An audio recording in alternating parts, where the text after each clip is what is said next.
Good day, everyone, and welcome to what I hope is another indigestion-free live. It might be lunchtime where you are, might be early morning or afternoon. So I hope your day is starting well, the middle of the day. If it's the middle of the day for you, is going well. And if it's the evening, well, put your feet up. Anyway, today I wanted to tackle a topic that comes up time and again in coaching, and that's around the area of perfectionism. And I'm going to dive into what it is, the impact that it has on you personally, and the impact that it can have on your teams and their performance. And then I'll give you a few tips on how you can start addressing it, because it is super, super common. And it starts from a multiple of places. So, for example, when we grow up, we might have been told by our parents, who I'm sure loved and cared for us, that work hard, do well, or they may have given us the impression that they're disappointed in our exam results or something else that we've done at school as well. Hello, good morning, good afternoon, whatever it is for you. Just talking to somebody that's joined, please do leave your comments. And sometimes it comes from education, teachers, etc., or sports, where you're being pushed. So it can stem from a very, very young age. And I work with my clients on this topic a lot, in terms of where it comes from, how it manifests in your career, the cost to you, the cost to your team, and then we start addressing it. So welcome if you're joining today. And if you are here and want to make a comment, I talk about this being an indigestion-free live. So you can tell me perhaps in the comments, what is your favorite sandwich filling, or if you prefer a baguette or a wrap, what is your favorite filling? Just something you want to maybe share in the chat, but just think about it if you don't want to share that with people. I love peanut butter, but there you go. And if you are here and watching, or you're watching on replay, then feel free to put down in the chat or in the comments, what do you think are your biggest issues in this area? Have you noticed some perfectionism, and what are some of your biggest challenges? So as I mentioned, I'm going to dive into the whole topic of perfectionism and give you some tips that you can use straight away. Okay, so we're going to understand it, we're going to look at how we can adapt it, and we'll also look at how it can manifest itself for you at work and personally. Okay, so when we say perfectionism, or we get a compliment, oh, that's perfect, sounds great, doesn't it? I mean, who wouldn't want to be perfect? But let's think about it. My idea of perfect and your idea of perfect and somebody else's idea of perfect might be very, very different. And actually, what happens when we have a drive and an internal desire, it can really burn us out if perfectionism, whether we're aware of it or not, that might look like constantly checking data, constantly checking reports, working long hours, taking on work for other people, feeling burnt out, overwhelmed, stressed, feeling that you're always reacting, feeling that you've always got a lot to do, and sometimes putting off projects or putting off completing projects because they're not perfect in your eyes.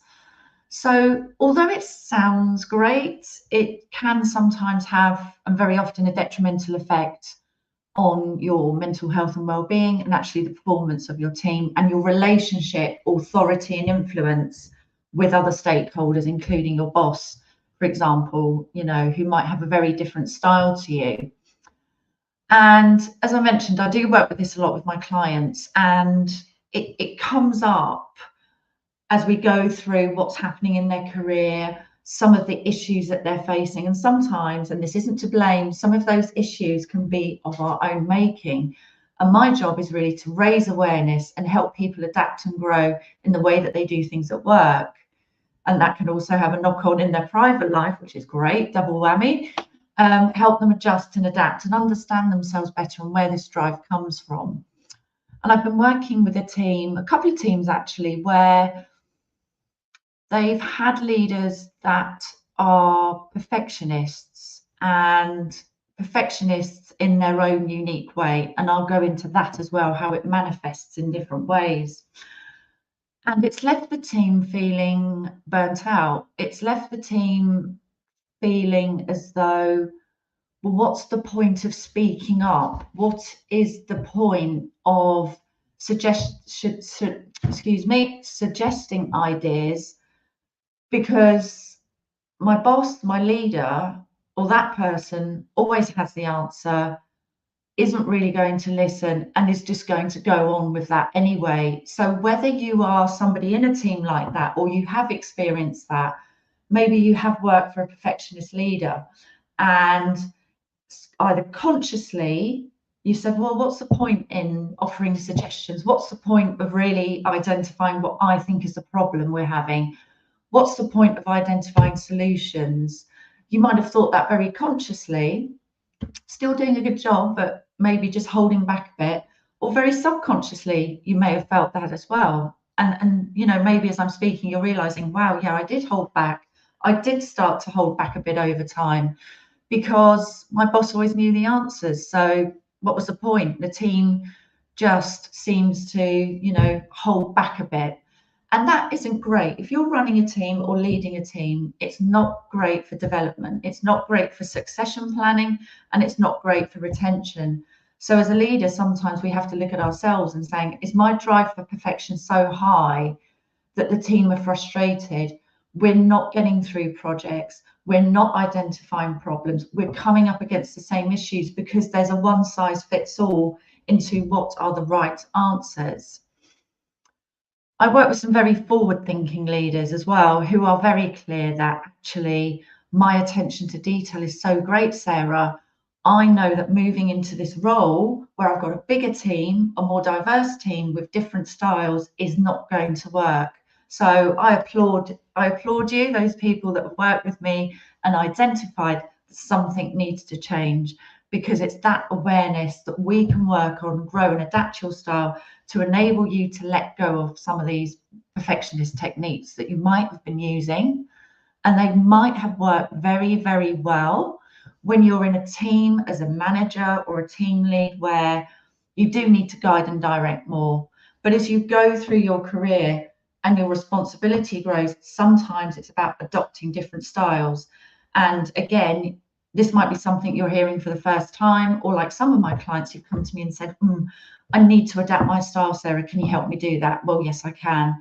My team aren't performing. Why is that, Sarah? And we've diagnosed that perhaps that team has previously had a history of a leader that had a demand for perfection, and that can really impact that motivation. So, you know, if you've experienced that or have any comments to make, do make them in the comments when you're watching this live or on replay.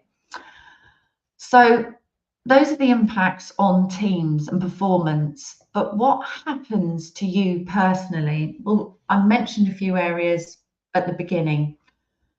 What can happen is that if you find yourself working super long hours, working at the weekends, it might be that your quest for perfectionism, that quest for detail, that it has to be perfect, is actually having an impact on you. And over time, that's going to lead to burnout, stress, demotivation, fatigue. It can cause, and I've worked with people where it causes arguments, conflicts in their private life. So it really has an impact on your mental health and well-being. And as I mentioned at the beginning, what is perfect anyway? Because if you are somebody, you know, and don't get me wrong, working to a high standard, or the 80-20 rule, where good is good enough, you've got the right checks and balances in place, it's not all up to you, you can let go a bit and realize that 80% of your results come from 20% of your efforts. So is working that bit harder, pushing yourself to do more rather than do something differently, is that really paying off? And what it does is it puts pressure on you. you push yourself so hard that you might have fatigue, burnout, you might get irritable. Different people display stress and pressure in different ways, and sometimes it's down to us. And if you feel you do have a tendency towards perfectionism, it's a vicious cycle because it's this endless pursuit of perfection. And I don't know about you, I've had tendencies towards that in the past, towards high standards. I'm not an analytical person, but I like to do my best. And sometimes when I did something and produced something and put it in front of my manager, who had a very different style, guess what? It wasn't perfect because his view and what he needed were very different.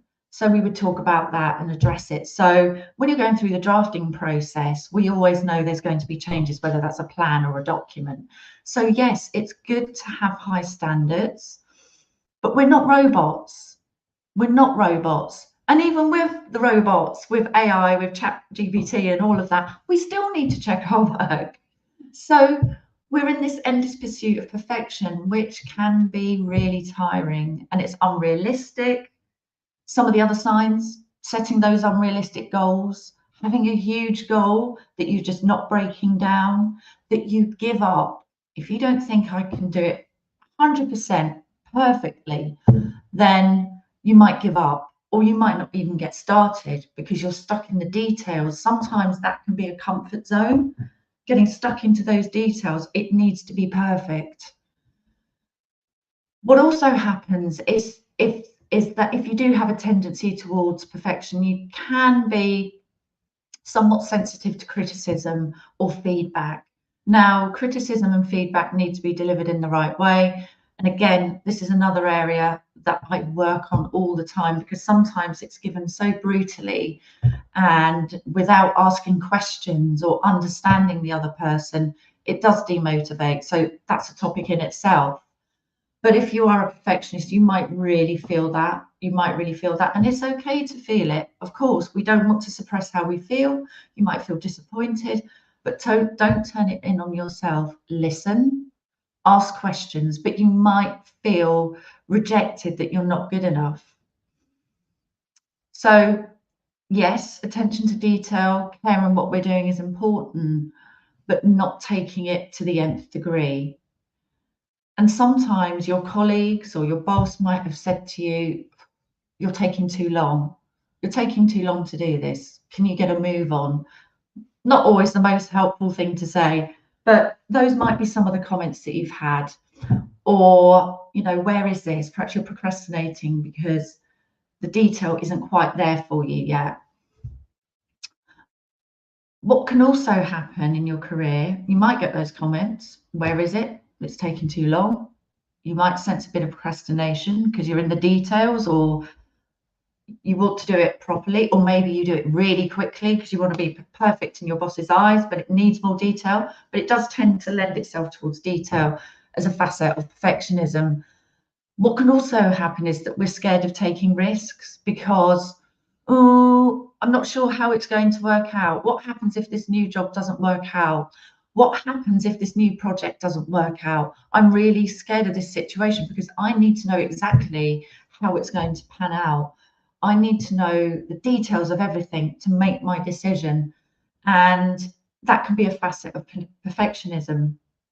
Also, the other thing that I've heard, and alludes to what I was saying to you earlier about how this can impact teams and working with teams where they've had a leader that has been a bit high level of perfectionism, that people think you're critical. Perhaps it's never good enough, it's never quite right. So I touched on that earlier in the video. So if you skip back to the beginning of the video, you'll see where I'm talking about the impacts on team.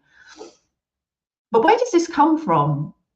I've talked about how our parents, who hopefully cared and loved for us, can be pushing us to succeed, pushing us to drive, pushing us to do better in our exams, pushing us to do better at sports. It can come from education. It might come from social, religious groups that you're from, that there's this real push for perfectionism. So it comes from a number of sources. But sometimes what I find is that there are three key areas where it comes from. that internal pressure. So when you're at school, when you're growing up, you may have just taken a comment that somebody made or a familiar comment that somebody made and internalized it and dealt with it internally and thought, I must do better, I must do better, I must work harder, I've got to do a better job, you know, consciously or subconsciously. So it can come from within. And if your personality style is more of an introvert style, we tend to process things internally. So we keep a lot of that to ourselves and it sort of inhabits our DNA. It can come from external sources. So yes, it might come from external, but you internalize it, but you might be working in a particular culture where there's a lot of change going on, or perhaps there's been a big corporate event, or you've taken over a new team and there is this culture of perfectionism. It can come from external forces. And also there's a societal pressure aligned to the fear of missing out, FOMO. So we all want to belong. We all want to be appreciated. We all want to be heard. We all want to be understood as human beings. But when it notches up a scale, it's that feeling of, I really have to belong. And if I don't do this perfectly, this social group is going to reject me. This group of people is going to reject me. So there's sort of three key areas there where this tendency to perfectionism can come from. And I'm going to give you a few tips at the end of this video where you can start to dismantle perfectionism and look at it a different way. Now then, I'm going to hold something up, and I hope this is displaying the right way. This is an exclusive, and you can see that I've trademarked this diagram. The reason that I'm holding this up is that with my clients, I use psychometric profiling. Some of you may use DISC, which is this. Some of you may use Insights, and they are fantastic tools. They give us lots of data and information and guidance about our baseline personality style, what happens under pressure, how we deal with pressure, areas to adapt and flex our style, because when we're working in teams and organizations, we're coming up against people with very different styles. It talks about the ideal environment for you, the ideal career, how to communicate with other styles to influence, even if you haven't got authority to do so. And I love it because when people read their reports, they look at it and think, and often say, oh my goodness, Sarah, that's why I do that. That's why I behave the way I do. That's why my time management is so out of whack. That's why I'm not getting on with my boss.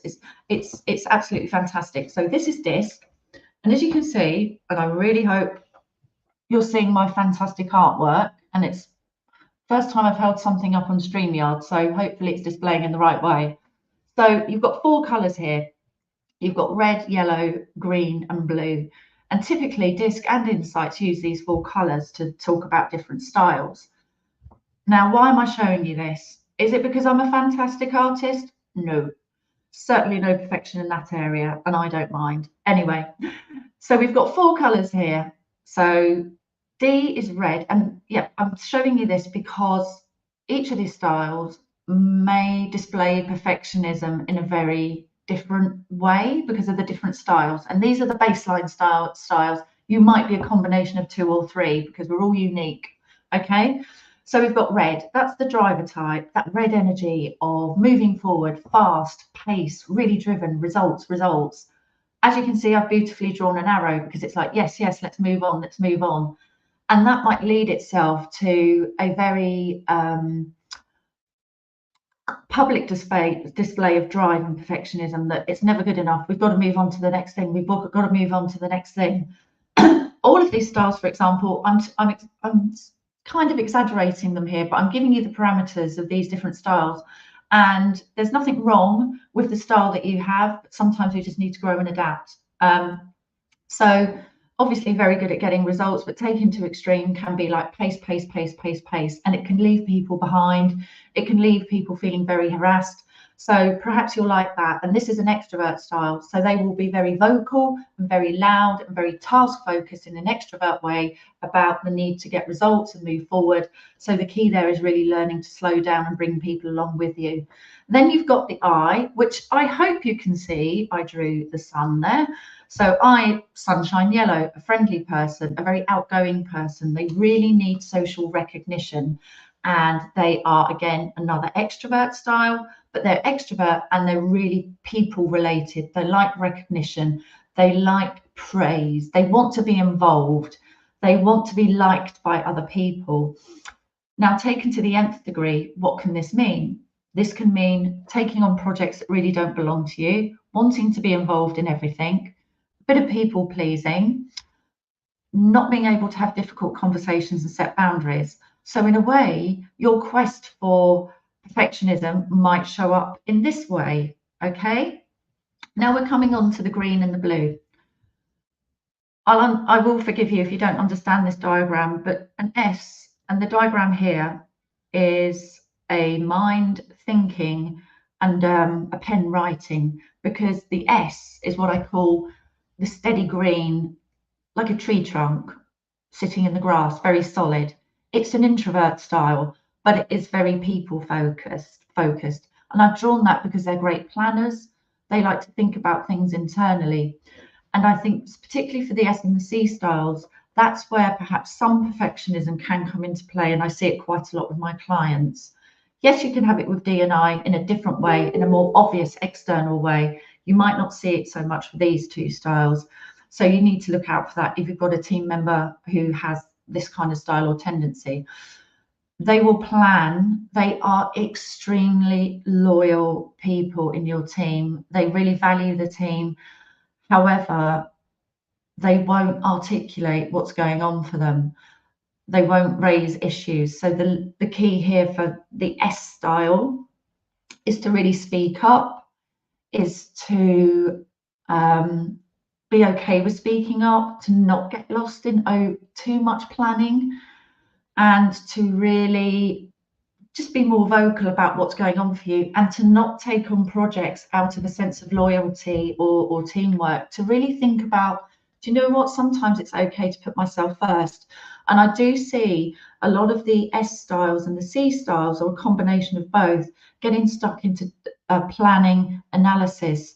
And sometimes at the high end of that scale, or those styles, it can lend itself to perfectionism, because it's like all the data needs to be there. And this isn't to criticize, it's just I'm raising your awareness. And then finally, we've got the C style, which is what I call cool blue. It's often called cool blue. It's a blue energy. It's introvert. This is not a table tennis bat. This is a microscope, and this is looking at data. Very, very analytical style. Very introvert, so more introversion there. And they are focused on tasks, so less of a people related style. And these are the styles that will sometimes seem as though they're caught up in the detail. They are great. Oh my goodness, you know, having someone that can really enjoys looking at data, working alone, looking at the numbers, really analyzing things and seeing things that are going to help you, your team, or your organization, I would say absolutely critical.